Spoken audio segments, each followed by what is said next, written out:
बार बोला ना पैसा दे, एक बात मैं बार बार नहीं दोहराता। पैसा पेड़ पे नहीं उगता, लोगों के घर में झाड़ू बर्तन पोछा करके ही पैसे कमाए हैं मैंने, ऐसे दारू में उड़ाने नहीं दूंगी। अपने पति से जवान लड़ाती है, जवान लड़ाती है। काकी, हाँ अब आपके घुटनों में दर्द तो नहीं है ना? हाँ बेटा, तूने जो घुटनों के लिए दवा दिया था ना, उससे मेरा घुटना बिल्कुल ठीक हो गया। नमस्कार। नमस्कार, कैसे है? बस ठीक है। हाँ, बड़ी बड़ी बड़ी। ये नीता जी है, नमस्कार। ये नमस्ते। इस चौल में रहते हैं। हाँ आइए। हमारे चाल के लोग ना बहुत अच्छे हैं, बहुत सपोर्ट करते हैं एक दूसरे को। हाँ अपने पति से जवान लड़ाती है, जवान लड़ाती है। ये सुनील और रेखा का फिर से किचकिच शुरू हो गया लगता है। अरे अगर मेरे को दोबारा पैसा लेने से रोका ना तो मुझसे बुरा कोई नहीं होएगा। तुझसे बुरा और हो भी कौन सकता है? कहा ना मैंने कि मैं पैसे नहीं दूंगी। जवान लड़ाती है, आज तेरे को सबक सिखा के रहेगा मैं। ए सुनील, खबरदार जो उस पे हाथ उठाया तो। देख सविताई, ये मेरा और मेरे बाइकों का पर्सनल मामला है, बीच में कुछ नहीं बोलने का। इसको तो मैं ये तुम्हारा अकेले का मामला नहीं है, सगा साहिल से मामला है। यहाँ हाँ, अगर दोबारा दुखा को तुमने धमकी दी तो तुझे चाल के बाहर उठा के फेंक दूंगा मैं। हाँ, खबरदार, जो किसी ने मेरे मर्द को धमकी दी, वो जैसा भी है मेरा पति है और इसे कोई भला बुरा नहीं कह सकता। सुना तुमने? तुम्हारे इतने जुल्म बर्दाश्त करने के बावजूद भी ये अपना पत्नी धर्म निभा रही। क्या तुम एक पति होने का कर्तव्य पूरा कर पा रहे हो? देख, अगली बार ना तूने इस पे हाथ भी उठाया या उंगली भी उठाई ना तो तेरे को मैं जेल में भिजवा दूंगी, समझा? गलती हो गई, गलती हो गई, चल जा अभी। माफी हमसे नहीं, अपनी पत्नी से मांगो। अरे बस जाने दो, चलो नहा लो, मुझे भी काम के लिए निकलना है। चलिए अच्छा है, सुनील को अकल आ गई आज। सुनील को तो सबक मिल गया, लेकिन इन दोनों का झगड़ा देखकर ना मेरे को मेरे पुराने दिन याद आ गए। आपके पति भी? हाँ, बहुत शराब पीता था, हर वक्त नशे में रहता था, और जब नशे में नहीं रहता था ना तो इसी तरह जबरदस्ती मेरे से पैसा मांगता था। और आप पैसे दे देती थी? हाँ, क्या करती? और जब मैंने पैसा देना बंद किया ना तो मेरे सारे गहने, कपड़े, घर का सारा सामान, यहाँ तक कि घर का पूरा अनाज भी बेचना शुरू कर दिया। और फिर एक दिन यही शराब उनको मुझसे दूर ले गई और लीवर फेल हो गया। आई एम सॉरी, मुझे ये सब नहीं पता था। अब आपके पति के बाद आपके घर में कौन कौन है? मेरे 2 बच्चे थे, अनुज और कशिश। भगवान भी इतना निर्दयी है ना, एक एक्सीडेंट में मेरे 2 बच्चों को मुझसे छीन लिया।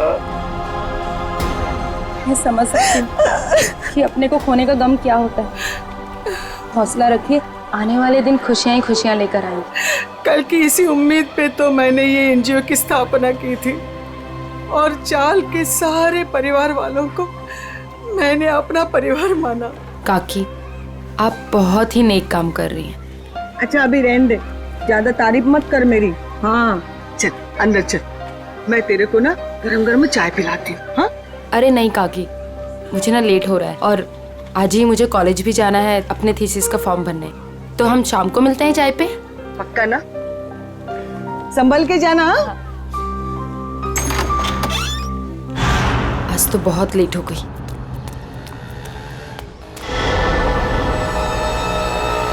ये तो वही लड़का है, आज तो इस रोमियो को सबक सिखा कर आऊंगी। हेलो ओए मिस्टर, हेलो रुक, कब से मेरा पीछा कर रहा है? रुक, भागता कहाँ है? रुक। भाग गया, पता नहीं कहाँ कहाँ से आ जाते हैं। पर सविताई, मुन्नी को स्कूल भेजकर क्या फायदा? बाद में उसे शादी करके चूल्हा चौका तो संभालना है। यही तो गलत मानसिकता है उर्मिला। शिक्षा ग्रहण करने के लिए जितना अधिकार लड़कों का है ना, उतना ही लड़कियों का भी है। आज हमारे देश में ज्यादातर परिवारों में महिलाएं उतना ही आर्थिक सहयोग देती है जितना कि पुरुष। क्यों नीता, मैंने ठीक कहा ना? बिल्कुल कहा। आज के जमाने में स्त्री का अस्तित्व उसके पिता या पति पे निर्भर नहीं करता। लड़की को भी पूरा अधिकार कि वो अपनी पहचान बना सके, और समाज के साथ कंधे से कंधा मिलाकर आगे बढ़ सके। क्या बात है, आप दोनों के विचारों से हम सब सहमत हैं। हाँ तो मुन्नी का स्कूल जाने का पक्का हो गया। हाँ, पक्का। ये फिर से यहाँ आ गया। लगता है इसको सुबह की डांट का कुछ असर नहीं हुआ। कौन है ये नीता, तुम जानती हो? नहीं काकी, पता नहीं कौन है और कहाँ से आया है, लेकिन रोज मेरा पीछा कर रहा है। अरे पहले क्यों नहीं बताया? चलो जमकर खबर लेते हैं आज इसकी। चलो चल। हेलो, तुम मेरा पीछा करते करते यहाँ तक आ गए। क्या कर रहे हो? चाहते क्या हो? अरे कहाँ जा मैं तुमसे बात कर रही हूँ। अरे सुनाई दे रहा है कि नहीं दे रहा है? क्या हो गया इसे? अरे सीढ़ी, अरे ये तो छत, अरे छत के ऊपर जा रहा है। कहाँ जा रहे हो? एक किधर जा रहा है ये? रुको। अरे अरे अरे एक क्या कर रहा है? अरे नीचे उतर। अरे खोपड़ी सटक लिया तुझी, क्यों जान देना चाहता है अपनी? अरे बोल ना कुछ। अरे बोल। मैं यहाँ कैसे आया? इधर क्या कर रहा हूँ मैं? तेरे को नींद में चलने का आदत है क्या? हाँ? कब से बुला रहे हैं तेरे को? ड्रामा मत करो, बताओ कि मेरा पीछा क्यों कर रहे थे? मैं बात करती हूँ। बेटा देख, तेरे दिल में ना जो कुछ भी है सच सच बता दे। तू नीता को पसंद करता है क्या? वो बात नहीं है, मैं तो नीता जी का बॉडीगार्ड हूँ। इनके पिताजी ने मुझे इस काम पर रखा था कि इनकी मैं रक्षा करूं। उन्होंने ये भी कहा था कि इनको पता न चले। झूठ मत बोलो, मेरे पापा मुझसे बिना पूछे कुछ नहीं कर सकते। मैं सच कह रहा हूँ, ये मेरा आईडी कार्ड।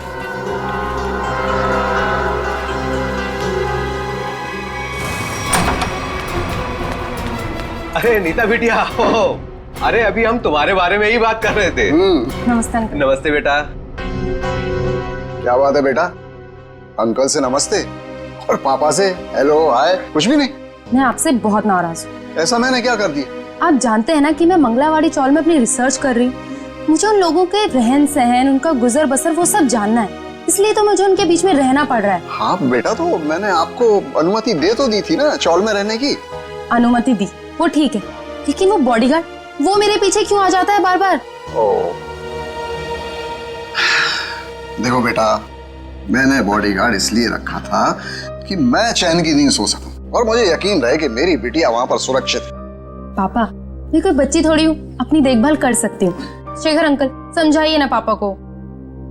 पापा के लिए तो तुम हमेशा बच्ची ही रहोगी। 50 साल की हो जाओगी ना तब भी। आप भी ठीक है, आप भी ना पापा की तरफदारी कर लो। अरे नहीं बेटा, हम तो आपकी ही तरफ हैं। देखो रतन, ये अच्छी बात नहीं है भाई। नीता बिटिया को उसकी पर्सनल स्पेस मिलनी चाहिए। लेकिन शेखर, तुम्हें तो पता है ना शहर में जुर्म कितने बढ़ गए। अब मैंने एक बॉडीगार्ड रख लिया तो कौन सा पहाड़ टूट गया यार। मुझे ना आपसे कोई बहस नहीं करनी। कल मेरा जन्मदिन है और ये मेरा जन्मदिन का गिफ्ट कि नो बॉडीगार्ड। अरे हाँ, कल तो नीता बिटिया का जन्मदिन है। अरे यार, मैं तो बिल्कुल भूल ही गया था। लेकिन मैं कैसे भूल सकता हूँ मेरी प्यारी प्यारी बिटिया का जन्मदिन। मैंने जन्मदिन की खुशी में एक बहुत बड़ी पार्टी रखी है। पार्टी? ठीक लगा ना बेटा? Happy birthday Neeta. Thank you so much, please enjoy. बेटा बेटा, जन्मदिन की ढेर सारी शुभकामनाएं। भगवान करे तुम्हें मेरी भी उम्र लग जाए। थैंक यू सो मच काकी। पापा, ये सविता काकी है, मैंने बताया था ना आपको इनके बारे में। हाँ, नमस्ते नमस्ते। हमारी बिटिया आपकी बहुत तारीफ करती। आपकी बेटी भी बहुत बहुत अच्छी है। Thank you very much. ये है मेरे बिजनेस पार्टनर शेखर। नमस्ते। नमस्ते, आपसे भी मिलकर बहुत खुशी हुई। मुझे भी बहुत खुशी हुई आपसे मिलकर। Ankit, many happy returns of happy birthday. Thank you so much. अरे sir, looking handsome sir. Thank you. अच्छा सर, कल हमारे नए प्रोजेक्ट की मीटिंग फिक्स हुई है सुबह 10 बजे। 10 बजे? Okay done. हेलो जी, ये मेरी बर्थडे पार्टी है, आपका ऑफिस नहीं, तो ये जो अपना काम है ना ऑफिस तक ही रखिए। सॉरी बेटा, सॉरी। आई एम सॉरी, आज काम की कोई बात नहीं हो गई, ठीक है। चलो अब केक काटे। पापा बस एक मिनट, छोटा सा सरप्राइज है। रामू, श्याम, जल्दी से सारे मेहमानों के चश्मे ले आओ। चश्मे? चश्मे? ये देखिए रंग बिरंगे चश्मे। सो आज का थीम है गॉगल्स, तो ये सबको पहनने हैं। Okay guys, very innovative idea. तुम्हें ड्रेस से मैच कर रहा है ना? हाँ मैं अभी नहीं लगाऊंगी, मैं केक काटने के बाद लगाऊंगी। चलो चलो केक काटते हैं। हाँ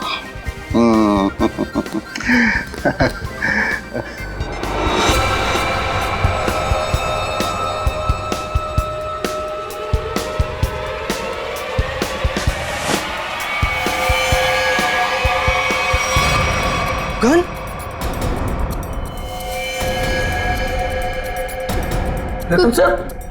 रतन ये क्या कर रहा है यार? गोली लग जाएगी। ये असली की नकली यार। Good bye Shekhar. Ratan good bye रतन।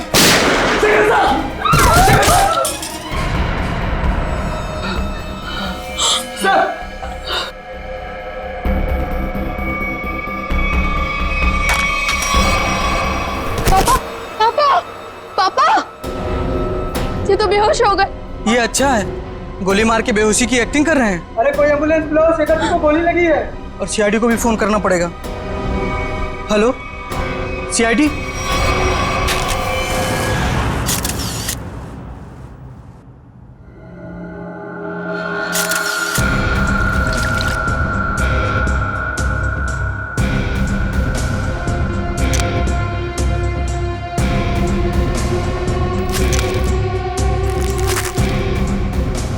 गोली सीधे सीने पे मारी गई है।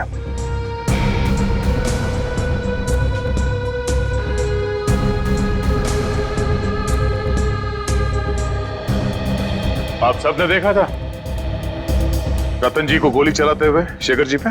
हाँ सर, हम तो हक्के बक्के रह गए ये देख के। इतनी अच्छी पार्टी चल रही थी, सब कितना एंजॉय कर रहे थे।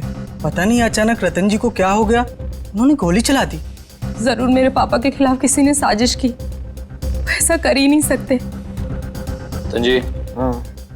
सर रतन जी को होश आ गया। बताओ इन्हें। ये उठिए, चलिए उठिए। शेखर को क्या हो गया? सर क्यों भारी हो रहा है? पहले खून कर दिया इनका, अभी सर दर्द का बहाना कर रहे हो? हाँ, ये नाटक बंद करो, हटाओ। उठिए। ये आप क्या कह रहे हैं? मैंने किसी का खून नहीं किया। नीता बेटा क्या कह रहे हैं ये लोग, मेरी समझ में नहीं आ रहा है बेटा। पापा मुझे खुद समझ में नहीं आ रहा है कि ये सब हो क्या रहा है। समझ में आएगा सबको, बहुत जल्दी सबको समझ में आ जाएगा। निखिल, मयूर, घर की अच्छी तरह से तलाशी लो। यहाँ पे पार्टी में जितनी भी चीजें मौजूद है सबको उठा लो। जयंती सर, इस गन को फोरेंसिक लैब में भिजवा दो। और रतन जी चलिए ब्यूरो चलते हैं। पापा ठीक तो है ना? पापा सर, सब बैलिस्टिक्स रिपोर्ट आ गई।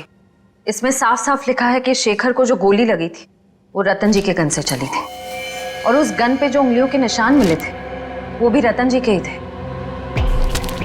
कहिए रतन जी, क्या कहना है आपको इस बारे में? मेरे कुछ समझ में नहीं आ रहा सर। मेरे सर बहुत भारी हो रहा है। ऐसा लग रहा है जैसे किसी गहरी नींद से जागा हूं मैं। कोई डरावना सपना देखा है मैंने। हाँ, मगर क्या करे, शेखर जी की मौत तो कोई सपना नहीं है। सारे सबूत यही कह रहे हैं कि शेखर का खून तुमने किया है। मैंने कोई गोली नहीं चलाई सर। आप मुझ पर यकीन क्यों नहीं कर रहे सर? तो फिर वो गोली क्या अपने आप शेखर जी के शरीर में गई? कुछ याद नहीं आ रहा है मुझे। रतन जी, मैंने कहा था ना आपसे कि मेरे पापा दिल के मरीज हैं, उन्हें टेंशन मत दीजिए। सर मैं एम्बुलेंस को फोन करता हूँ। नहीं नहीं, अपनी गाड़ी में लेकर चलो, हॉस्पिटल में एडमिट करो जल्दी। चलिए। मैं भी चलती हूँ साथ में। नहीं, आप नहीं जाएंगी। उन्हें पहले एडमिट होने दो, बाद में मैं भी चलूंगा तुम्हारे साथ। प्लीज सर, मेरे पापा को छोड़ दीजिए। अगर तुम्हारे पापा ने कुछ भी नहीं किया है तो उन्हें कुछ नहीं होगा। अच्छा एक बात बताओ, रतन जी का कोई झगड़ा वगड़ा था पहले से शेखर जी के साथ, या फिर कल पार्टी में कोई झगड़ा वगड़ा हुआ था? नहीं सर, वो तो पार्टी में बहुत एंजॉय कर रहे थे। अच्छा, क्या तुम्हारे पापा के बर्ताव में कुछ तुम्हें थोड़ा अजीब सा लगा? कभी आदमी कोई टेंशन में होता है या वैसे कुछ? हाँ सर, कोई झगड़ा तो नहीं हुआ था, लेकिन उनका मूड थोड़ा सा चिड़चिड़ा था और वो शेखर अंकल को कुछ कह भी रहे थे। तुमने काम सही से नहीं किया, वो वापस आ गया। वो वापस आ गया? ये कौन? सर नाम तो नहीं लिया था। अच्छा, ये बातचीत कब हुई थी दोनों के बीच? कल हुई थी, एनजीओ से लौटने के बाद। एनजीओ? कौन सा एनजीओ है ये? मेरी बड़ी बहन सानिया की मौत के बाद पापा ने एक एनजीओ खोला था, जहाँ पे हम गरीब लोगों को रोटी, कपड़ा और रहने के लिए छत देते हैं। कहाँ है ये एनजीओ? नमस्कार साहेब, मी कपिल, यहाँ एनजीओ मॅनेजर आहे। आप ये बताएंगे कि इस एनजीओ में आप कब से काम कर रहे हैं? पहले दिन से, जब रतन जी ने सानिया मैडम की याद में इस एनजीओ की स्थापना की थी। फिर तो आप काफी करीब से जानते होंगे शेखर जी और रतन जी को। हाँ जी, एनजीओ में काम करने वाले सभी लोगों को अपना परिवार का सदस्य मानते थे। हमेशा आकर हमसे हमारे सुख दुख के बारे में पूछते थे और अपने सुख दुख बांटते भी थे। ये तो बहुत अच्छी बात है। फिर तो आप ये भी जानते होंगे कि शेखर जी और रतन जी के बीच में किस बात को लेकर टेंशन चल रही थी? नहीं साहब, ऐसा कहीं ना थे। वो दोनों बिजनेस पार्टनर कम और भाई संबंध ज्यादा थे। भाई समान थे? तो फिर रतन जी ने शेखर जी का खून क्यों कर दिया? जरा दिमाग पे जोर डालिए और सोच के बताइए कि शेखर जी और रतन जी के बीच में कुछ झगड़ा हुआ था या कुछ बहस हुई थी? ऐसा कई साले नहोते। लेकिन रतन जी की बेटी बता रही थी कि रतन जी और शेखर जी आपस में कुछ बातें कर रहे थे कि कोई आया है। कौन वापस आया है, कुछ पता है आपको? हाँ, वो ये दोनों यहाँ बात कर रहे थे इसके बारे में, जब मैंने उस अजीब घटना के बारे में बताया उन्हें। अजीब घटना? कैसी अजीब घटना? कुछ दिन पहले एक आदमी ने मुझे फोन किया था, कहा शेखर जी और रतन जी ने उसे काम पे रखा है और उसने अपना अपॉइंटमेंट लेटर मेल किया कंपनी के लेटरहेड पे, प्लीज चेक कर लीजिए। दूसरे दिन से वो काम पे आने लगा और सब फाइलें वगैरह चेक करने लगा। कौन सी फाइलें चेक कर रहा था? सारी फाइलें, टैक्स की फाइलें, अकाउंट्स की फाइलें, और हाँ, रतन जी और शेखर जी के जिंदगी के बारे में काफी सवाल पूछे। फिर क्या, बस लंच ब्रेक में खाना खाने के बहाने बाहर चला गया और वापस ही नहीं आया। जब भी मैंने इस घटना के बारे में दोनों बॉसेस को बोला तो उन्होंने कहा कि हमने किसी को काम पे रखा ही नहीं है। इतनी मेहनत करके आया था पूछताछ करने के लिए, जरूर इस जुर्म में उसका हाथ है। शेखर जी ने रतन जी को कहा कि वो वापस आ गया है, तुमने अपना काम बरोबर किया नहीं है। इस आदमी का चेहरा तो देखा था ना आपने, हमारे लिए स्केच बनवाई। साहिब, दरअसल बात यह है कि उस दिन मैं अपना चश्मा घर में भुलाया था और चश्मे के बगैर मुझे तो कुछ दिखता ही नहीं है। सामने कुर्सी पड़ी की गाड़ी पड़ी, मेरे को वो भी नहीं दिखता। सर, एक बात तो तय है, ये जरूर इन दोनों के अतीत से जुड़ा हुआ ही कोई आदमी है। एग्जैक्टली, इसीलिए तो बड़ी आसानी से इस अनजान आदमी को उन्होंने पहचान लिया। इस नए मोहरे से जल्द मिलना होगा। सर, हाँ, पता चला एनजीओ से किसका फोन था जिसकी वजह से इन दोनों के बीच में अनबन हो गई? सर, एनजीओ वालों को उसका नाम तो नहीं मालूम, लेकिन उनका कहना था कि कोई आदमी आया था, अनजान आदमी, जो काफी सवाल जवाब कर रहा था वहां पे। यह आदमी जरूर रतन ने जो अपने बेटी सानिया के नाम पे एनजीओ चलाया उसी से संबंधित है। रतन और शेखर दोनों इस आदमी के बारे में जानते थे और इसीलिए इन दोनों के बीच में बहस हो गई। सर, कहीं ये जो भी चीजें हो रही हैं, इन सबका संबंध सानिया की मौत से तो नहीं है? नीता, बेटा एक बात बताओ, तुम्हारी बहन की मौत कैसे हुई? दीदी ने आत्महत्या की थी। क्यों? मालूम नहीं। मालूम नहीं मतलब? मैं उस वक्त हॉस्टल में थी, घर पे क्या हो रहा है क्या नहीं, सबसे अनजान। अच्छा, जब आपकी बहन ने आत्महत्या की तो उस वक्त क्या आप हॉस्टल में थी? उस वक्त तो मैं घर पे थी, छुट्टियां मनाने के लिए आई थी। मुझे आज भी वो दिन याद है जब मैं और पापा मॉल से शॉपिंग कर आए और जैसे ही पापा ने दरवाजा खोला। सानिया बेटा, सानिया, सानिया! नीता, क्या तुमने अपने पापा से पूछा नहीं, जानने की कोशिश नहीं की कि क्यों तुम्हारी बहन सानिया ने ऐसा कदम उठाया? पूछा था सर, बहुत बार, लेकिन पापा हमेशा यही कहते थे कि तुम्हें इस बारे में जानने की जरूरत नहीं, और वो रोने लगते थे। इसलिए मैंने इस बारे में कभी उनसे बात नहीं की। हम मगर किसी को तो पता होगा ना क्या तकलीफ थी सानिया को, कोई खास दोस्त न कोई तो। आया जी थी, वो हमेशा उनके साथ रहती थी। उसकी जिंदगी के पहले दिन से लेके आखिरी दिन तक वो हमेशा दीदी के साथ रही है। जी, ये आया रहती कहाँ है? उसी चौल में जहाँ मैं रिसर्च कर रही हूँ। अभी भी पापा उनकी तनख्वाह हर महीने बराबर पहुँचा देते। प्रदीप, क्या चल रहा है तुम्हारा? अभी तक गिनती चालू है? आई एम सॉरी सर, पता नहीं क्यों मगर मुझे एक चश्मा कम लग रहा है। एक चश्मा कम लग रहा है मतलब? सर, पार्टी में 20 लोग आए थे। मैं कम से कम 5 बार गिन चुका हूँ, हर बार 19 चश्मे बता रहे। तो फिर एक चश्मा कहाँ गया? पता नहीं सर। जी बिल्कुल सही कह रहे हैं, जो चश्मा मेरे पापा ने पहना था वो तो इसमें है ही नहीं। पापा का चश्मा कहाँ गया? सब हो सकता है जब पापा बेहोश हुए हो तो कोई लेकर चला गया हो। कमाल है सर, पार्टी में खून हो जाता है मगर फिर भी किसी को चश्मा चुराने की सूझी।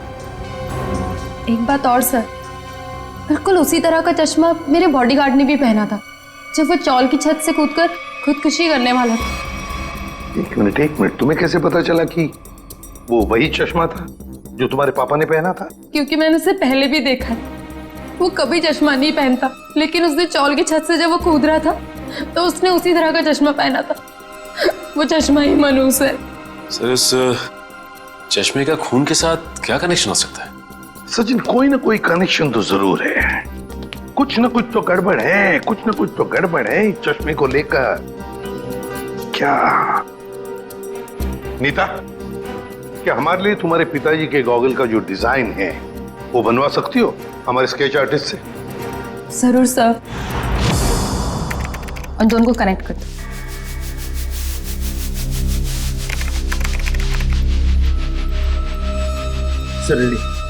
ठीक है, थैंक यू।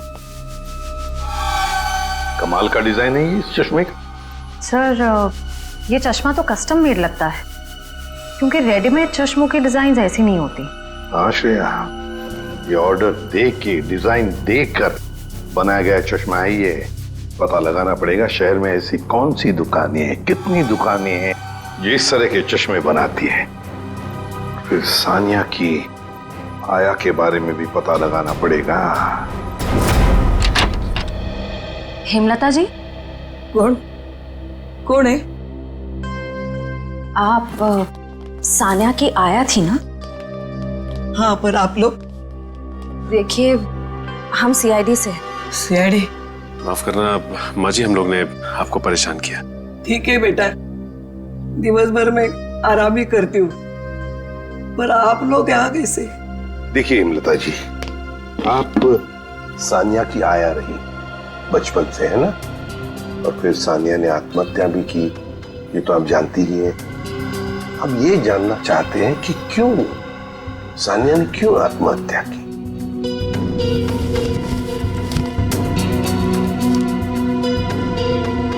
बहुत दिनों बाद इन बूढ़ी आंखों को आप लोगों ने नम कर दिया। हम आपका दुख समझते हैं।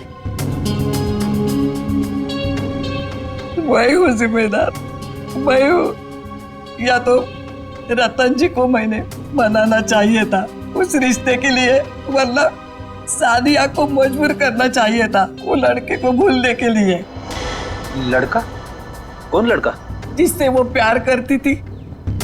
प्यार करती थी? अच्छा, तो फिर हुआ क्या? वही अमीर गरीब लड़का गरीब था ना। एक दिन अचानक वो लड़का कहीं दूर चला गया। महीनों इंतजार करती रही सानिया, न खाती थी न पीती थी, वो अपने बंद कमरे में रोती रहती थी। वो लड़का कौन है, कहाँ रहता है, क्या उसका कोई टेलीफोन नंबर वगैरह है आपके पास? नहीं, सानिया ने कभी उसका नाम या पता नहीं बताया अभी। चल ठीक है, कोई बात नहीं। सॉरी, हमने आपको बहुत तकलीफ दी। आराम कीजिए। सर, सोच रही हूँ दया सर के लिए एक चश्मा ले लूँ। दया का बर्थडे आने वाला है क्या? नहीं सर, वो हमेशा ना मुझसे उखड़े उखड़े रहते हैं, इसीलिए। अच्छा, गिफ्ट देके उनको खुश करना चाहती हो? नहीं सर, उन पे बहुत अच्छा लगेगा, इसलिए। बाद में देखते हैं। एक्सक्यूज मी जी, कहिए, किसके लिए चश्मा दिखाऊं? एक मुजरिम के लिए। मुजरिम के लिए चश्मा? मैं कुछ समझा नहीं। तेरा ये डिजाइन देखो चश्मे की, ये आपने ही बनाया था ना? जी हाँ, आपको पसंद है? आप लोगों के लिए भी बनवा दूं? नहीं नहीं, आप हमें माफी कीजिए। आपका बनाया हुआ ये चश्मा पहनकर लोग उल्टी सीधी हरकतें करने लगते हैं। कोई छत पे पहुंच जाता है छलांग लगाने, तो कोई किसी को गोली मार रहा है। क्या मजाक कर रही हैं आप? ये सब मेरे चश्मे की वजह से हो रहा है? हम मजाक के मूड में नहीं है। सीआईडी? अब जरा ध्यान से बताओ, किसके लिए बनाया था ये? एक मिनट सर। सर, ये कोई अभिषेक नाम का आदमी था।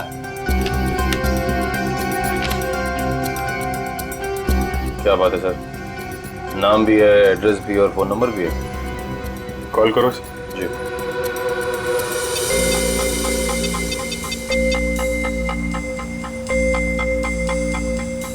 सो नंबर गलत है। गलत? लगता है एड्रेस भी गलत है। दिल दरिया कॉलोनी। दिल दरिया कॉलोनी कभी सुना है आपने? कहीं कहाँ पे है मुंबई में? सॉरी सर, मैंने एड्रेस ठीक से देखा नहीं था। आंखों का बिजनेस करते हो तुम? आदमी को तो देखा होगा ठीक से। दरअसल सर, मैं उस वक्त दुकान पर नहीं था। मेरा कारीगर जगनलाल था, उसने ही अभिषेक को देखा था। बुलाइए जरा ये जगनलाल जी को। जगनलाल जी साहब, ये लोग सीआईडी से हैं। जरा इन्हें बताओ, ये खास डिजाइन वाला चश्मा किसने बनवाया था? साहब, वो बड़ा ही अजीब आदमी था। बड़ी सी टोपी पहन रखी थी, आंखों पर काला चश्मा लगाया था, और ना जाने कितने दिनों से उसने दाढ़ी नहीं की थी। काफी लंबी दाढ़ी थी उसकी। ओह, नाम और एड्रेस की तरह हुलिया भी नकली। कुछ और याद आता है इस आदमी के बारे में? हाँ सर, अक्सर जो लोग चश्मा बनाते हैं ना, वो सामान हमारे दुकान से ही लेते हैं, लेकिन वो खुद अपना सामान लेके आया था। फ्रेम, कांच और एक अजीब सी छोटी सी चीज उसने लगाई थी चश्मे में। छोटी सी चीज? अच्छा, उस चीज के बारे में कुछ बता सकते हैं आप? अपने मोबाइल का सिम कार्ड होता है ना, उससे भी छोटी चीज थी। और साहब, चश्मा बनने के बाद उसने मुझे पहनने भी नहीं दिया। मुझे फिटिंग चेक करवानी थी तो बोला चश्मा गंदा हो जाएगा। ये भी कोई बात हुई? कोई बात नहीं। आप जरा ये मेरा कार्ड रखिए। अगर वो आदमी दोबारा आए या दिखाई पड़े तो मुझे फोन करना, और उसको नहीं बताएंगे। इतना तो समझते हैं ना आप? समझ गए सर। सर, हाँ, ये रोहन और मीशा है। ये सानिया के बड़े अच्छे दोस्त थे। घबराओ मत। देखो, हमने तुम्हें यहाँ कुछ सवाल पूछने के लिए बुलाया है। कैसे सवाल सर? सानिया के बारे में। क्या तुम लोगों को पता है सानिया ने ऐसा क्यों किया, क्यों आत्महत्या की? पता नहीं सर, अगर उसे कोई प्रॉब्लम होती तो हम जरूर उसकी मदद करते, लेकिन ऐसा कुछ नहीं था सर। एक बात बताओ, क्या सानिया का कोई बॉयफ्रेंड वगैरह था? कोई लड़का था उसकी जिंदगी में? हाँ सर, एक लड़का तो था, मगर उसने कभी हमें उससे मिलवाया नहीं। क्यों? पता नहीं सर, वो बोली सब कुछ ठीक हो जाने के बाद सबको बताएगी। बहुत सीरियस थी उसको लेकर, शादी करना चाहती थी उससे। अच्छा, क्या नाम क्या था उस लड़के का? नहीं सर, उसके बारे में कुछ भी नहीं बताया था। पर हाँ सर, वो कॉलेज खत्म होने के बाद मंगलावाड़ी चौल जाती थी। एक दो बार तो मैंने खुद उसे वहाँ पे छोड़ा था। वहाँ पे एक लड़का बाइक पे हेलमेट पहने उसका इंतजार किया करता था। मंगलावाड़ी? चलो, थैंक यू वेरी मच, तुम दोनों जा सकते हो। मंगलावाड़ी चाल?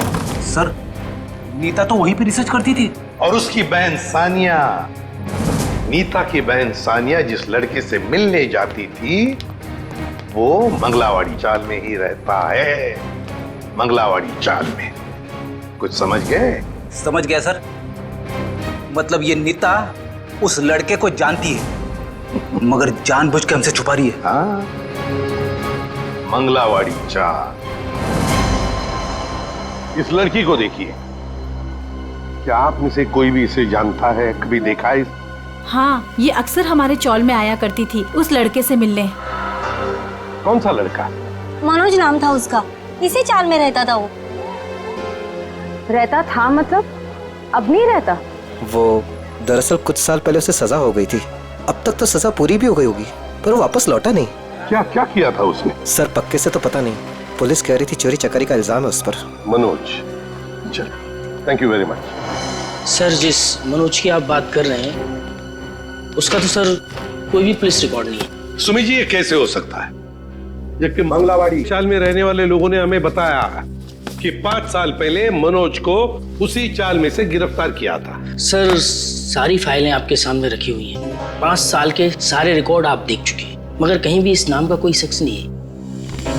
हो सकता है मनोज की फाइल गुम हो गई। ऐसा कैसे हो सकता है सर? क्यों नहीं हो सकता? तो फिर मनोज की फाइल मिल क्यों नहीं रही है? हो सकता है सर आपको कोई गलत इंफॉर्मेशन मिल गई हो, या फिर इस नाम का कोई शख्स हो ही ना, या फिर चौल वालों ने आपसे झूठ बोल दिया। होने को तो यह भी हो सकता है कि मनोज की फाइल यहां से जानबूझकर गायब की गई।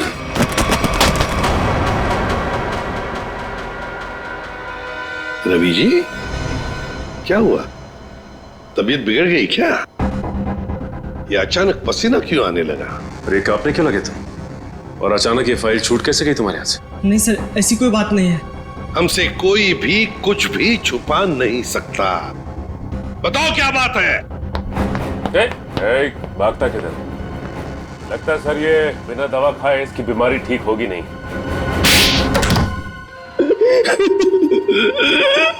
सर मुझे माफ कर दीजिए, मेरे पैसों के कारण मनोज की फाइल जला दी। शर्म आनी चाहिए तुम्हें। पैसों की लालच में तुमने मुजरिम की मदद की, और तो और अपने नौकरी से गद्दारी की, अपने देश से भी गद्दारी की तुमने। कौन से जेल में है मनोज? सर तिलक नगर जेल में था, 7 साल की सजा थी उसे। अच्छे व्यवहार के कारण 4 साल में उसे रिहा कर दिया गया। सर अगर वो अच्छे बर्ताव के लिए रिहा हो ही रहा था तो फिर रिकॉर्ड नष्ट करने के लिए उसे घूस देने की क्या जरूरत थी? सचिन, शेखर और रतन, इन दोनों के बीच में जो बहस हुई थी उसमें शेखर बोल रहा था कि वो वापस आया है, तो फिर जरूर वो मनोज के बारे में बात हो रही थी। सर उस चश्मे वाले का फोन। हाँ सर, मैं जगन्नाथ चश्मे वाला। सर अभिजीत सर का फोन नहीं लग रहा था, इसलिए मैंने आपको फोन किया। हाँ बोलिए। सर वो आदमी फिर आया था चश्मा बनाने। अब इस वक्त कहाँ है वो आदमी? सर वो जाते वक्त फोन पे बात कर रहा था, कह रहा था कि किसी विद्युत नगर जा रहा है, सेक्टर 5। विद्युत नगर? नीता भी तो विद्युत नगर में रहती है। माय गॉड, मतलब नीता की जान को खतरा है। हाँ एसीपी सर, हम नीता के घर पहुंच गए हैं।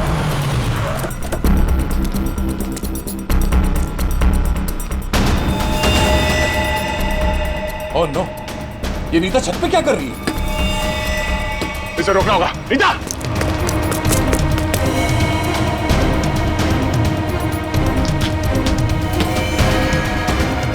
नीता!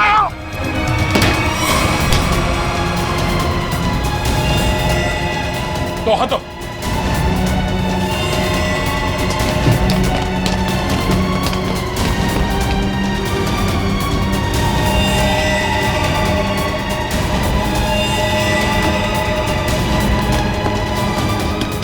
पकड़ो। आजाओ, आजाओ। मयूर, चश्मा। ये क्या कर रही थी तुम? अपनी जान क्यों दे रही थी? जान दे रही थी? मैं क्यों अपनी जान दूंगी? तुम छत पे क्या करने आई थी? छत पे? मैं छत पे क्या कर रही हूँ? मुझे कुछ याद नहीं आ रहा। मैंने वो चश्मा पहना था और पता नहीं, मेरा सर दर्द हो रहा है। सर इस केस में ये क्या हो रहा है? लोग अचानक खुदकुशी करने चले आते हैं। सारे हादसों में एक चीज कॉमन है, ये चश्मा। ये चश्मा पहनने से पहले क्या हुआ था वो तो याद है ना तुम्हें? हाँ सर। नीता, मुझे पता है तुम पर क्या बीत रही होगी, लेकिन तुम चिंता मत करो, सब ठीक हो जाएगा। काकी, ये क्या है? ऐसी हालत में मुझे ये गिफ्ट तुम्हें देते हुए बहुत अजीब लग रहा। गिफ्ट? हाँ, तुम्हारा बर्थडे था ना, तो हमारे चौल के बच्चों ने अपने हाथों से बड़े प्यार से तुम्हारे लिए गिफ्ट बनाया।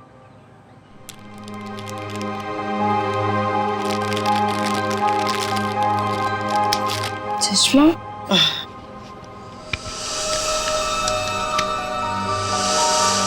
ये सविता जी कौन? सविता जी मंगलवाड़ी चौल में रहती हैं। बड़ी नेक औरत है।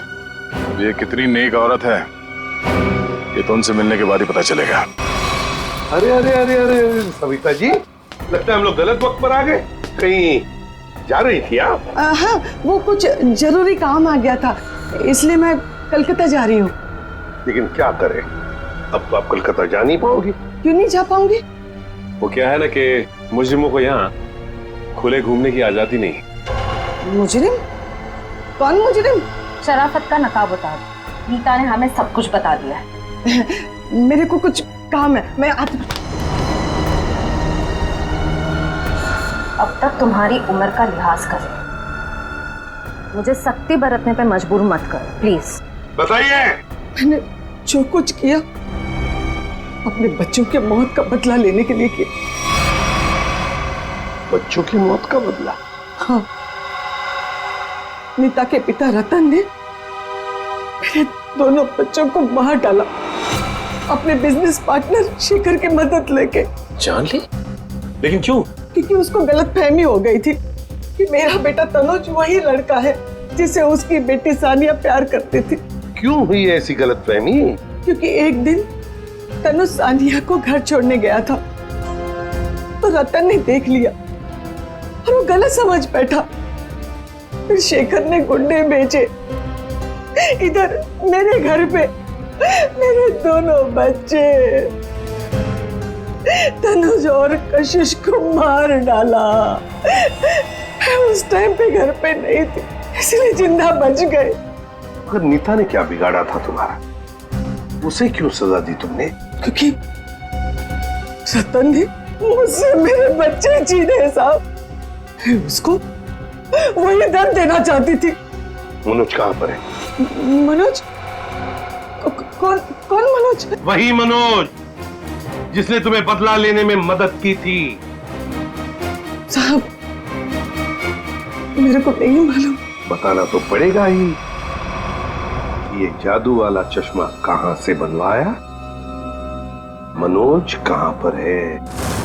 आइए आइए जनाब, आप ही का तो इंतजार था। आइए। बड़े खुश नजर आ रहे हो, क्या बात क्या है? बात ही ऐसी बॉस, आज मैं आपको एक कमाल का जादू दिखाता हूँ। देख साउंड के मेरे पास मजाक करने के लिए वक्त नहीं है, जल्दी बता। अरे यार 2 मिनट, हमेशा काम करते रहते हो, जरा जादू देखो प्लीज प्लीज।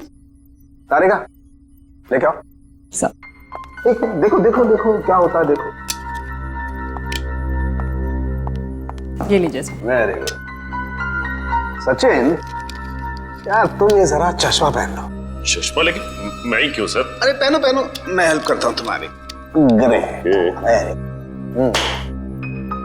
अब सचिन जरा ध्यान से देखो और बताओ कि ये चश्मा वहां से ला करके किसने दिया? अरे सर कैसी बात करते हैं? तारिका ने।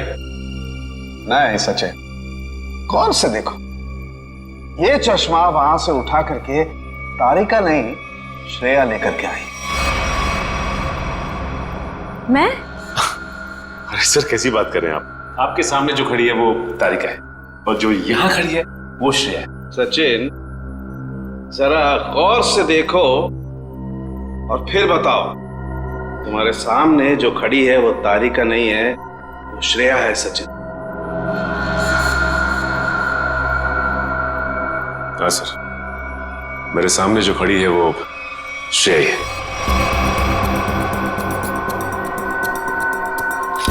सचिन ये मेरी गन लो और तुम्हें इस गन के साथ क्या करना है सचिन तुम जानते हो ना? हाँ सर, मुझे अच्छी तरह से मालूम है कि इस गन के साथ क्या करना है। सड़के कुछ नहीं होगा। सड़के ऐसी मजाक मत कर प्लीज बिलीव मी। हाँ सचिन, तो पता है ना तुम्हें क्या करना है इस गन से? हाँ सर पता है।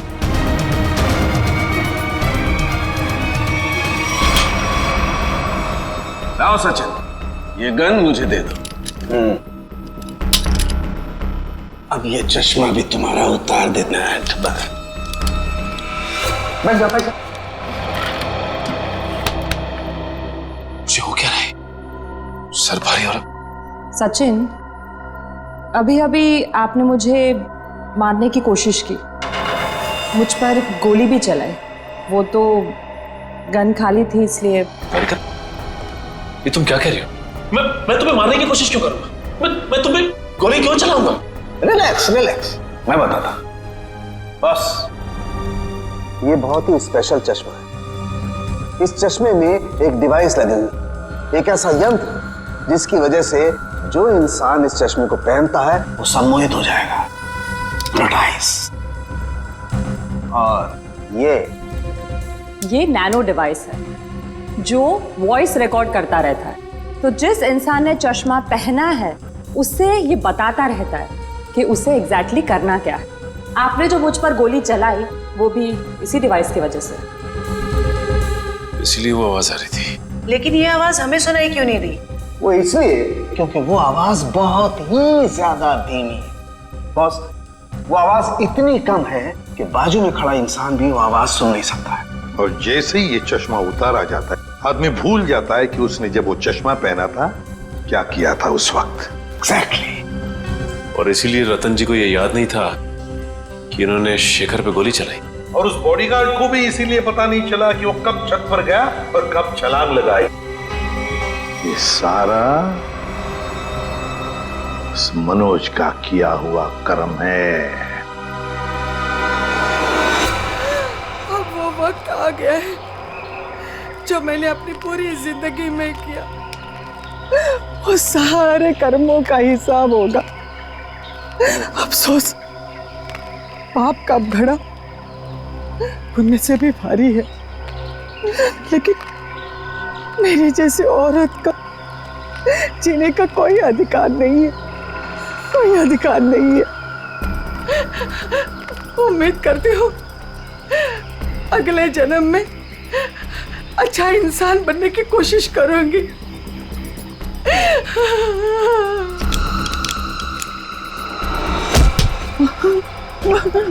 ये क्या कर रही है? उतार चश्मा, उतार। मेरा बच्चा आ गया। तूने जहर पिया? आई, ये क्या किया तूने? मेरे को नहीं पता मैंने ऐसा क्यों किया। बेटा मेरे को माफ कर दे, हमारे साथ इतना ही था। नहीं आई, आई नहीं, आई, आई।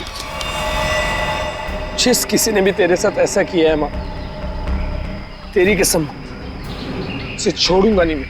अब पता चला किसी अपनों पर वो मौत का चश्मा लगाने के बाद कैसे लगता है। चलो अब तुम्हारे आंखों पे कानून का चश्मा चढ़ाते हैं। कहाँ भाग रहे हो? रुक, सचिन उधर से पीछे जाओ उसके।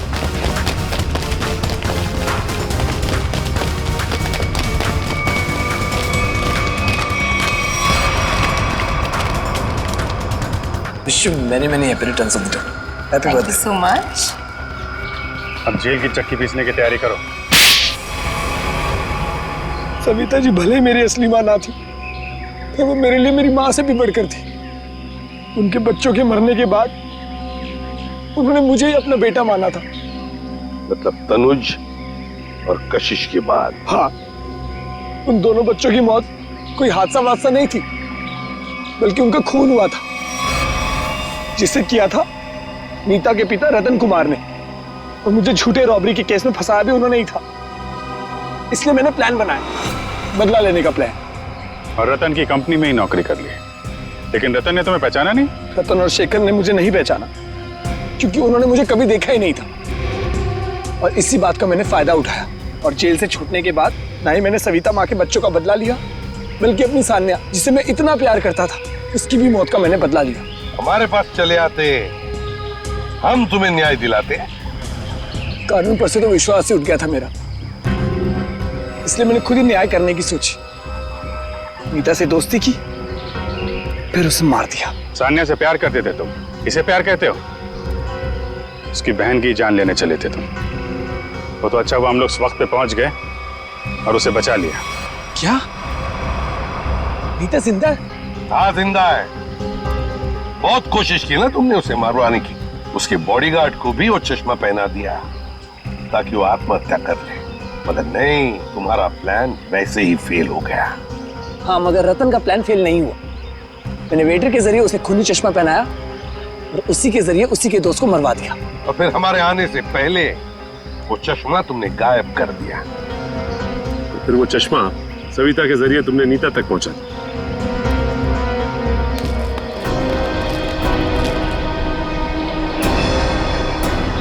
माँ, तू जिंदा है? मैं जिंदा हूँ। मेरे को माफ कर दो मनोज बेटा, ये सब कुछ मुझे सीआईडी को बताना पड़ा। इन्होंने जो कुछ भी किया हमारे कहने पे किया। अपना बदला पूरा करने के लिए तुमने बहुत नाटक किया और तुम्हारी असलियत सामने लाने के लिए हमने भी एक छोटा सा नाटक किया। क्या मिला तुम्हें? इस बदले की आग ने तुम्हें कहां से कहां पहुंचा दिया। अब जेल की सलाखों के पीछे सड़ते बैठना। कानून तुम्हें कड़ी से कड़ी सजा देगा, शायद फांसी ही होगी।